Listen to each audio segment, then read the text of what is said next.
தமிழர்களுக்கு வணக்கம். இந்த எம்எல்ஏங்களுக்கெலாம் வந்துட்டு இலவச கார் கொடுக்கறது, கவர்மெண்ட் சார்பாக கார் கொடுக்கறது வந்துட்டு ஒரு மேட்டராலாம் பேசிகிட்டு இருந்தாங்க. இதில் வேறு எதிர்க்கட்சி ரொம்ப பெருமையாக வந்துட்டு எங்கள் அமைச்சர்களுக்கெலாம் எங்கள் எம்எல்ஏக்கெலாம் வந்துட்டு கார் தேவையில்லை, ஏன்னா அவங்க எல்லாம் 10 கார் 15 கார் வச்சுருப்பாங்க சார், அதனால் தேவைப்படாது கண்டிப்பாக. ப்ளஸ் வந்துட்டு இந்த கார் கொண்டு வரதுன்றதை வந்துட்டு எல்லாருமே வந்துட்டு ஒரு தேவையில்லாத செலவாக பார்க்குறாங்க. ஆனால் இது வந்து ஒரு டிசிப்ளினான விஷயங்க. நீங்கள் வந்து ஸ்கூலுக்கு போகிறீங்க அப்படின்னா உங்களை ஸ்கூல் பஸ்ஸில் ஏசி அனுப்புறதுக்கும் நீங்கள் உங்களோட தனி காரில் போகிறதுக்கும் டிஃப்ரென்ஸ் இருக்குது. ஸ்கூல் பஸ்ஸுன்னு போகும்போது அந்த ஸ்கூல் பஸ்ஸில் வந்துட்டு ஒரு ப்ராப்பர் ப்ரொசீஜரை தான் நீங்கள் போவீங்க.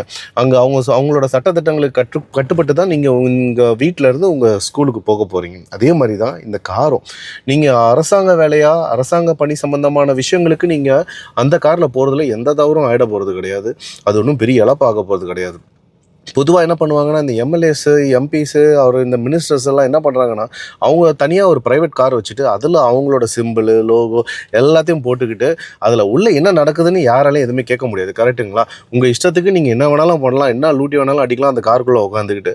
கேட்டால் எம்எல்ஏ காரு அப்படின்னு சொல்லிடுவீங்க. இதே ஒரு அரசாங்க காராக இருந்தால் உங்களால் அப்படி பண்ண முடியுமா? கண்டிப்பாக பண்ண முடியாது. ஸோ நீங்கள் அந்த ஒரு பயம் இருக்கும். ஸோ ஆஃபீஸ் ஒர்க்காக நீங்கள் போகும்போது கண்டிப்பாக நீங்கள் வந்துட்டு அதை யூட்டிலைஸ் பண்ணணும். என்று கேட்டிங்கன்னா, எல்லா எம்எல்ஏஸ்க்கும் தனியாக ஒரு கார் கொடுக்கறதுன்றது ஸ்ட்ரீம்லைன் பண்ணும், ஒரு நல்ல ஒரு ஒபீடியன்ஸை கொண்டு வரும், எல்லாம் ஒழுங்காக நடக்கும். அதை தாண்டி வெளியில் ப்ரைவேட் காரில் பண்ணுறது, இல்லை ப்ரைவேட் கார் அவங்க வந்து மிஸ்யூஸ் பண்ணுறதுனா அது அவங்க பிரச்சனை. அதில் மாட்டினா இன்னும் பெட்டராக மாட்டுவாங்க. ஸோ அரசாங்க விஷயமாக அவங்க வெளியில் போகும்போது இது அரசாங்க கார், இது அரசாங்கம் சம்மந்தப்பட்டு போகும்போது அவங்களுக்குன்னு ஒரு ஒபீடியன்ஸ் இருக்கும். எல்லாருக்குமே கார் இருக்கிறது ரொம்ப நல்ல விஷயம். இது என்னோட சின்ன கருத்து. நன்றி, வணக்கம்.